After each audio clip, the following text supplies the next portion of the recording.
Halo Sobat Win 1, Assalamualaikum warahmatullahi wabarakatuh. Perkenalkan, nama saya Eka Prawidianto dari Prodi Tadris Bahasa Indonesia UIN Sayyid Ali Rahmatullah Tulungagung.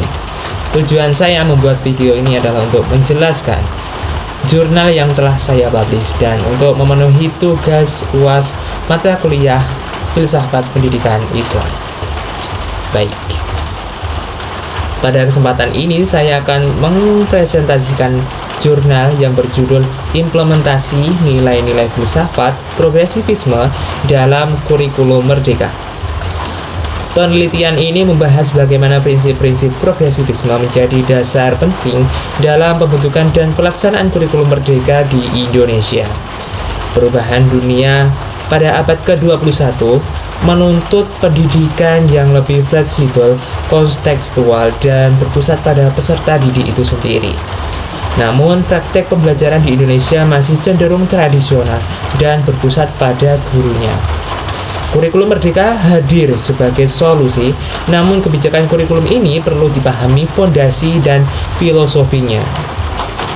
Progresivisme menjadi landasan yang relevan karena menekankan pengalaman belajar, kreativitas, dan pembentukan manusia yang adaptif. Penelitian ini berusaha menjawab pertanyaan utama, yakni yang pertama adalah bagaimana nilai-nilai filsafat progresivisme tercermin dalam kurikulum merdeka. Yang kedua, bagaimana prinsip-prinsip tersebut dapat diimplementasikan dalam pembelajaran.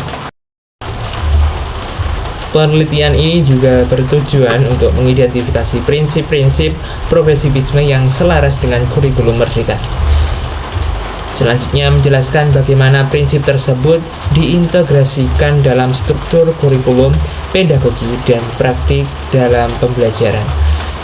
Yang terakhir adalah memberikan dasar filosofis yang lebih kuat bagi implementasi kurikulum merdeka di sekolah-sekolah. Penelitian ini juga menggunakan studi literatur, yakni mengumpulkan jurnal, buku, dan dokumen kebijakan terkait progresivisme dan kurikulum merdeka. Melakukan analisis isi untuk menentukan tema, pola, dan hubungan konseptual. Metode ini memungkinkan peneliti menyusun argumentasi yang komprehensif dan akademis.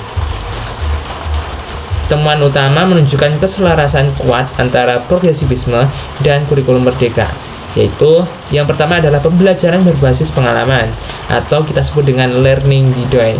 Yang kedua, guru berperan sebagai fasilitator, bukan hanya satu-satunya sumber dari pendidikan. Yang ketiga, pembelajaran bersifat kontekstual, yang mana pembelajaran ini akan lebih relevan dengan kehidupan peserta didik itu sendiri. Yang terakhir adalah penekanan pada kemandirian, kreativitas, dan juga pemecahan masalah. Beberapa implementasi langsung progresivisme dalam kurikulum merdeka. Di antaranya yang pertama adalah proyek penguatan profil pelajar Pancasila atau bisa kita sebut dengan P5, yang mana ini menekankan aktivitas nyata dan kolaboratif. Yang kedua ada diferensiasi pembelajaran yang memberi ruang bagi kemampuan, minat, dan kebutuhan individual. Yang terakhir ada pengembangan karakter seperti gotong royong, kemandirian, dan kebinekaan. Progresivisme berpendapat bahwa belajar harus berasal dari pengalaman yang nyata. Kurikulum Merdeka menerjemahkan hal ini melalui proyek eksplorasi, diskusi, dan aktivitas kontekstual. Dengan demikian, peserta didik tidak sekedar hanya menghafal, tetapi juga mengonstruksi pengetahuan secara mandiri.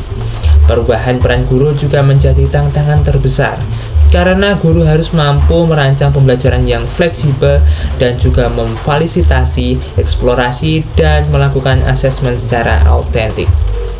Kesiapan guru menjadi faktor penting dalam keberhasilan implementasi progresivisme dalam kurikulum merdeka. Penelitian menyimpulkan bahwa kurikulum merdeka merupakan implementasi nyata dan prinsip progresivisme. Pembelajaran berpusat pada siswa, berbasis pengalaman, fleksibel, dan humanis. Pendidik perlu terus meningkatkan kompetensi agar dapat menerapkan kurikulum secara efektif. Penelitian ini membuka peluang kajian lanjutan terkait implementasi di berbagai tingkat pendidikan. Oke, demikian pemaparan saya mengenai jurnal yang telah saya publish. Dan untuk memenuhi tugas UAS mata kuliah Filsafat Pendidikan Islam yang diampu oleh Bapak Habibullah Magister Pendidikan, terima kasih kepada beliau karena telah membantu saya dalam mempublish jurnal. Ya, itu ada kurang lebihnya saya memohon maaf yang sebesar-besarnya. Wallahul muwaffiq ila aqwamit thoriq. Wassalamualaikum warahmatullahi wabarakatuh. See you.